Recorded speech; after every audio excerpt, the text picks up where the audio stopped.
When I first signed my enlistment papers, I knew almost nothing about the Marine Corps beyond what I'd seen in movies. My understanding came mostly from Full Metal Jacket, that brutal but strangely motivating piece of cinema. I couldn't have explained it back then, but I felt deep inside that being a Marine meant something. It carried weight and identity. It wasn't until I made it to boot camp that I began to understand why. Since their founding in 1775 inside a noisy tavern in Philadelphia, Marines have written their name into the blood-soaked pages of history, from the hell of Belleau Wood in World War I, where the Germans themselves dubbed them devil dogs, to the island battles of World War II, Guadalcanal, Peleliu, Iwo Jima, Okinawa. The Corps built a legacy of toughness, sacrifice, and ferocity. The Korean War brought Chosin Reservoir. Vietnam had Khe Sanh and Hue City. Each generation faced its own proving ground. By the time I wore the uniform, new legends were being forged in the deserts and cities of the Middle East. Endless rotations in Iraq and Afghanistan had turned ordinary men into hardened veterans. Among all those battlefields, one city in particular came to embody the worst of the Iraq War: Ramadi.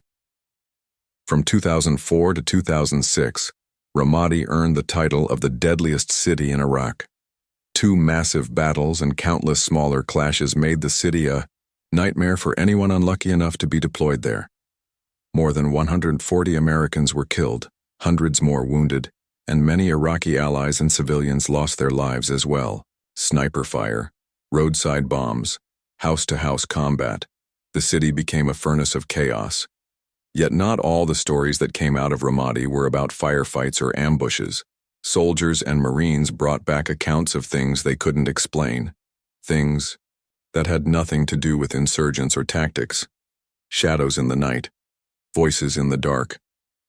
Apparitions that seemed to belong not to the living but to something else entirely.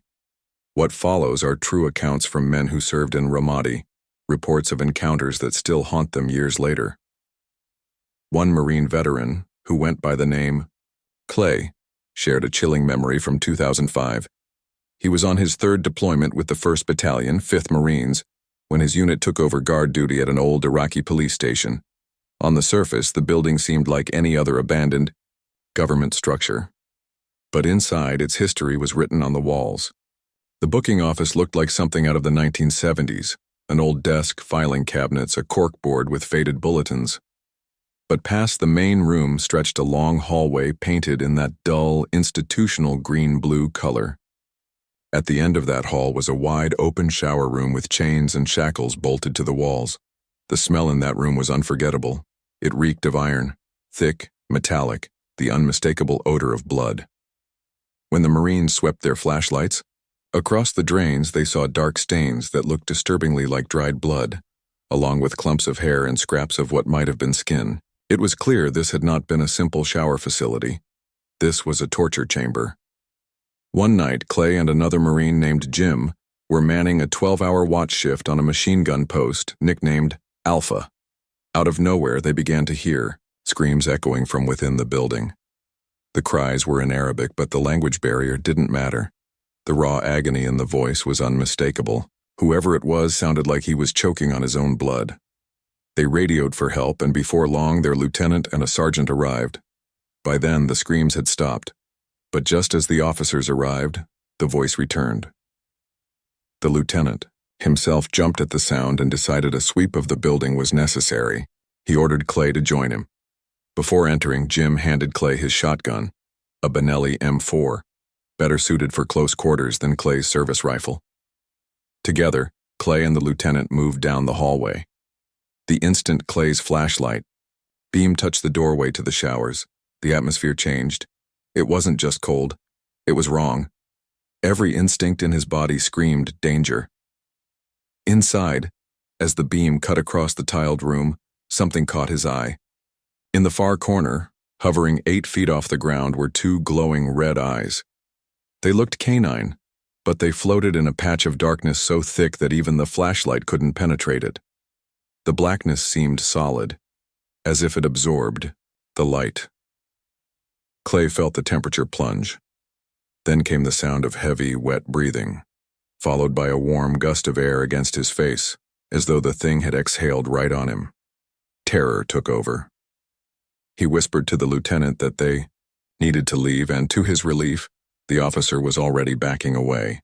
They withdrew slowly, Clay never breaking eye contact, shotgun trained on the entity until they were clear of the showers and out of the building entirely. Outside, the lieutenant turned to him and asked, "What the hell did we just see?" Clay didn't answer honestly. He suspected it was something demonic, but saying it aloud seemed insane. The lieutenant ordered him to report the building as clear, and Clay obeyed. Later, he told Jim never to step foot in that shower room again. From then on, the police station became a magnet for strange activity. Heavy sandbags moved on their own. Shadowy figures lingered near the gates. Doors slammed without wind. The Marines had no explanation, only the growing certainty that the place was evil. Another account came from a soldier conducting overwatch in a house near Saddam's mosque. His team had taken over the home to monitor a key intersection. Immediately, everyone felt uneasy. The sense of dread only grew when they discovered what looked like human remains stuffed beneath broken tiles in the floor. The soldier tried to get some rest while his assistant team leader managed things. At around 3 a.m., he was jolted awake by a door slamming shut beside him. When he checked, the door was locked and no one on his team had moved from their posts. Too restless to sleep again, he joined a buddy on the stairwell. As they watched, both men saw the same thing, a pale woman in white, with long black hair, gliding silently across the floor below. The soldier tried to dismiss it as shadows or tricks of the wind, but nothing explained it. Later, another soldier reported being grabbed by an unseen force while resting on a recliner.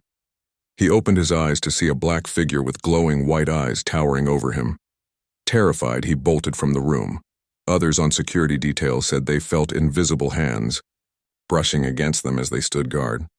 The men couldn't shake the thought of those bodies under the tiles, wondering if the restless dead still lingered in the house.